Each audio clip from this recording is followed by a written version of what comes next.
Hi folks, welcome to the Prepared Homestead. This is Travis. Thank you all for stopping by to watch. Well, for the last couple of years, we have watched what appears to be the greater population of the United States and even parts of the rest of the world lose their mind.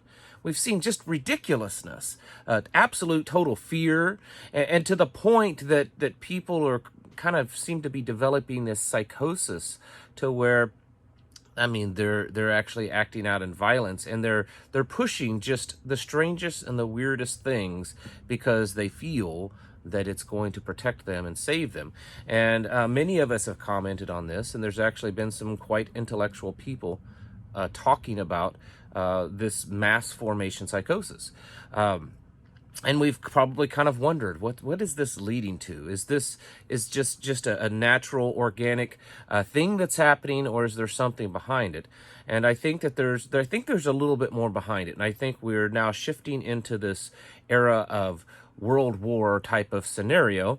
And I think we're going to start seeing the effects of it there. And I believe it's just one more sign that everything that we're seeing playing out over in Europe, it's all part of the plan.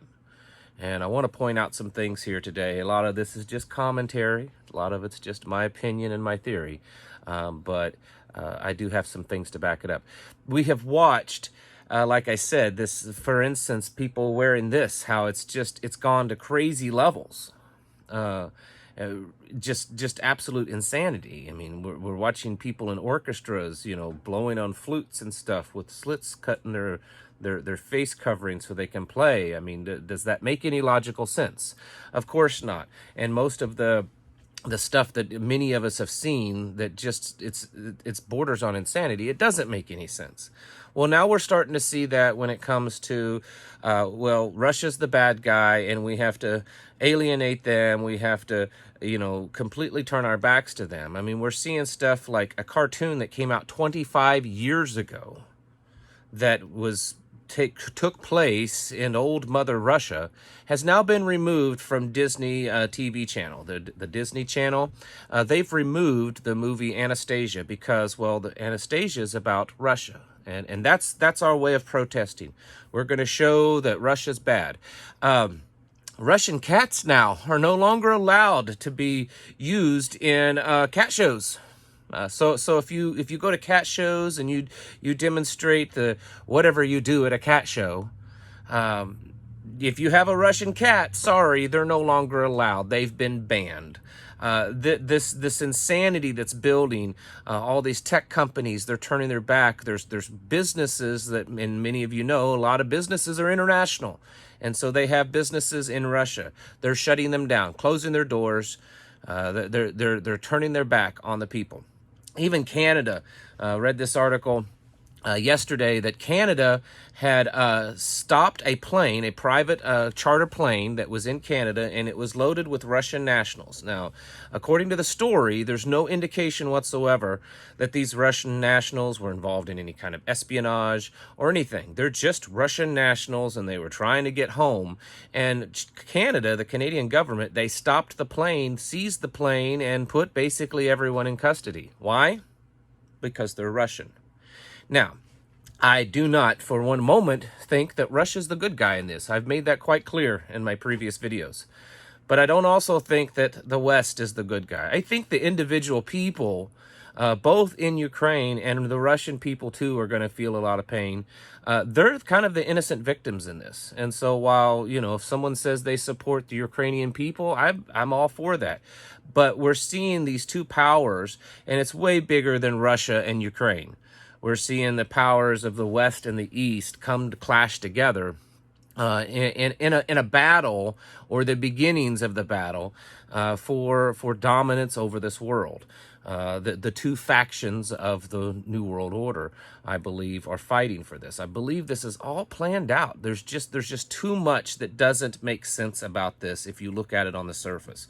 For instance, we're hearing all these reports that Russia is just doing really awful, that they've lost. I even saw one report saying that there's been over 8,000 casualties, Russian casualties in this. Well, where's the evidence of that? Because there's tons and tons and tons of videos and pictures coming out of Ukraine. I mean, just on a moment-by-moment basis. Many have said this is going to be the first war that's been broadcast live on TikTok. But I've not seen any evidence of 8,000 dead soldiers. None. I've seen a few pictures that indicate that they're dead Russian soldiers. But nothing in the numbers of 8,000. Where's all these bodies? I mean, 8,000 dead Russians. You know, that's a lot of bodies. Are they being buried? Are there piles of them? Are there mass graves of them? Are they being hauled back into Russia? Are the Ukrainians dealing with this? They're not saying. It's just that there's that many. And I don't think that that's anywhere near true. Russia's story is the opposite. They're saying that they may have lost maybe up to 500 troops so far. And honestly, I think in this one case, I think Russia's numbers are probably more accurate because there's just no evidence of that. We're seeing propaganda on a level that I've never known it to be. I mean, there's always been propaganda in war. Always. You can go back to ancient times and see that there was propaganda from both sides during wartime. That's normal. It's to be expected. But the stuff that's happening right now is bordering on a little ridiculous. There's also things that just don't make sense. If Russia is so determined to take Ukraine and was so determined to take Ukraine rapidly, why are they putting out basically their worst effort? Why are they using old equipment? You know, the news media is trying to spin it that Russia is just ill-equipped, that they're still using stuff based in the Cold War, the 60s and 70s, which is true. That's what they seem to be using. But most certainly that's not what they have. It doesn't take very long of looking into it that Russia has a fairly modern military, maybe not quite to the standards of the U.S. military, but certainly much higher standards than what's being shown in Ukraine right now. In fact, there's a lot of pictures and a lot of evidence that, and even reports that they're still using T-72 tanks in Ukraine. These are tanks from the 1960s, folks. In fact, they're several generations old compared to what is available now. There are reports of T-80 and some T-90 tanks, but why are we dragging things out of mothballs and using old T-72 tanks when, according to the data that's available, they have around 8,500 T-90 tanks, which are vastly more modern than the T-72 and much more capable. And in fact, the T-90, you know, they've been discontinued for about a decade now, and they're building even newer tanks that are much better than that. So why are we using that? Why are there reports that the vast majority of the Russians that they have come in contact with are young, very inexperienced, and just seem to be very regular troops that are very ill-equipped? We know that's not true, that Russia is not capable of supplying higher quality, much more experienced and much more equipped troops. We know they're capable of it. So why are they throwing that into Ukraine? There's a lot of possibilities. Are they using them literally as cannon fodder to just weaken and use up all the ammunition that the Ukrainians have and find out where all their strong points are so that they can roll in the more experienced and more equipped troops? I don't know. Is this just part of the game? We don't know, but we do know that there just seems to be some stuff that doesn't make sense. Now, back to this psychosis stuff, because that's where we started in this video. Do you know how it seems to be all the people shifted from we gotta wear this, we gotta lock down, we've got to get all of this, to now it's Russia bad, Russia bad, Russia bad. And again, I'm not here to say that Russia isn't bad. That's not the point of what I'm saying. The point is that we're seeing this psychosis, and I believe that is part of the plan.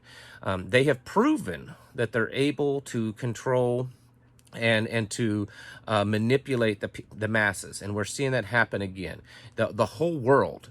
I mean, there's Zelensky gear, the president of Ukraine. You can buy all kinds of cool gear and T-shirts of him. He's become this big folk hero already. The amount of craziness all over the world, it seems, and especially here in the United States, is at a level that I've never seen it before. I mean, it's quite strange, to say the least, and the amount of of companies and individuals that are turning their backs and they're supporting Ukraine by hurting Russia.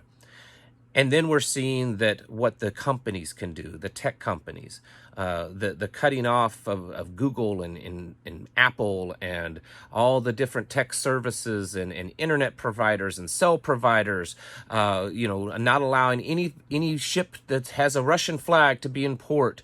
The amount, the mass on a global level that has turned against Russia is something that we have never seen before in any types of war. Sanctions is one thing, but to do this kind of turning them off, of basically flipping the switch on Russia, not just Putin, not just the government and the military, but all of Russia, is something that we've never seen. I personally believe that the whole health crisis was to develop and kind of refine this mass psychosis, okay? And now it's being carried into this whole Russian-Ukraine conflict. And now in the Russia-Ukraine conflict, what they're refining is their ability on a technological and business level, financial level, to shut someone down, to cut them off. We saw it start in Canada with the truck drivers, and now we're seeing it play out all over the world. It's absolutely kind of crazy, the stuff that we're hearing them to do. I mean, I saw it, and we all saw it in the beginning when people were pouring out vodka. If you want to do it symbolically, I guess that's okay, but it's certainly not going to hurt Russia anymore in any way for you to pour out vodka that you've already paid for. They've already got their money for it. These businesses that were showing that they were pouring out vodka in the city streets, well, the only one that you're hurting is yourself, and it's rapidly progressed within just a week or so time from that point to now, where we are not allowing Russian cat breeds in cat shows. We're taking cartoons that were made 25 years ago that just happened to, some fictitious cartoon made 25 years ago that was about Russia off of TV. I mean, how in the world is that going to help the situation? It's certainly not going to hurt Putin or their military or their government. It's not going to help the Russian people, and it's not going to help the Ukrainian people. So what's the point of doing that? The point is that it's almost like they're using it as a test to see what they can get away with, how much control they have over the people, how much the people will comply with the idiocy that is going on. And I believe that all of this, and I know you might say, well, this is some pretty crazy way of coming about to global war. I believe all of this is pointing towards that. If you look at before the invasion started, the American people polling showed that they wanted us to have nothing to do with Ukraine. Absolutely nothing. The polling was quite high in the 60 and 70% ratings, that the American people said we had no business in Ukraine, stay out of it, leave it alone. Of course, since the invasion and all this, the numbers have completely flipped. And there's this cry from everyone, from legislatures all the way to Hollywood, the media, and then down to the regular Joe on the street, of people wanting us to go in and fight Russia to stop this. And we're seeing that all over Europe also. I think NATO and Washington is trying to spin this message, well, we don't want to go in. We keep hearing that all the time. We're not going to have troops on the ground. We're not going to militarily get involved. And they keep spinning that narrative to try to create this excuse that they can go back and say, listen, we didn't want this. We didn't want this. We were pushed into this. We were pushed into this by the people. We were pushed into this by the overt aggression of Russia. And so now we have to do it. So I think what we're seeing play out, folks, is way more than just an aggressive bully that's just picking on someone because they have resources, or picking on someone because, they're corrupt and they're the money laundering state of the world. I think this is way bigger than that. I think what we're seeing play out is most certainly another phase of the Great Reset, or the New World Order, whatever you want to call it.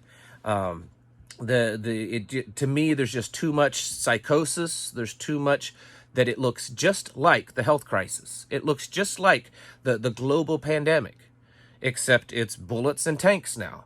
The way the people are reacting, the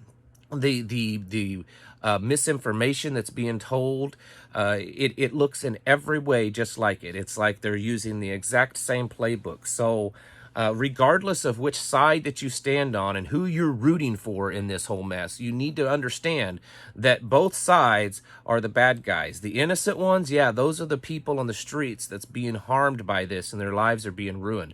But the real bad guys are both powers involved, because they have no interest in bringing about freedom to you and prosperity or anything like that.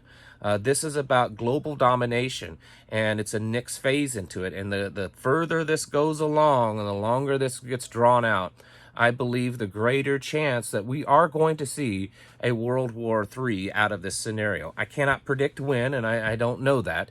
It may be soon, it may be months down the road, or even years down the road. But I think the groundwork is being laid right now for that battle. So don't get so caught up in all this that's going on, and realize that what we're seeing is a greatly orchestrated